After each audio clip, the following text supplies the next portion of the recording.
乡亲啊，继续来讲，连滚啊，讲拢真热。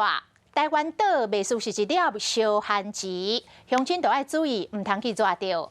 卫福部上新的统计讲，7月15、16、17、18这4天，因为热伤害去看医生的，都59个人。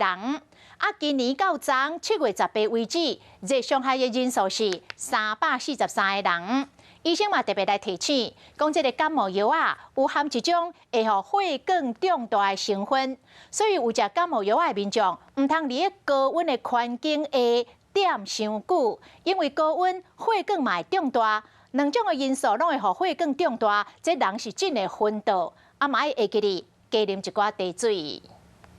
热，这几天高温36度，全台湾拢真下。23号就是大暑，对骑机车的民众根本挡袂掉啊！根据卫福部针对7月15号到18号热到看诊的上新统计，4天就59个人去医生看，为7月7日到7月18，就已经坐买343个人。医师提醒，人若无爽快，当伫咧食感冒药的民众，天气热出去路口都要更加注意。像是感冒药里面有一种叫ergotamine的成分，它可能会让我们的血管稍微扩张。但我们晒太阳的时候，我们本身血管也会扩张。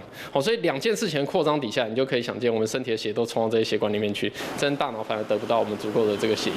在这样的过程中，你就很容易昏倒。医师讲，咱人的温度超37度，路口的温度若是来到38、39，甚至40度，都要尽量避伫咧厝内活动。那是因为受过热，感觉头晕目暗、冰雹无爽快，啊变怎？那这时候我们可以先透过躺平的方式，先让你的血液能够做一个就是比较完整的这个冲刺，让这些维生器官像大脑啊、心脏等等有一些比较好的一个冲刺的这个血流。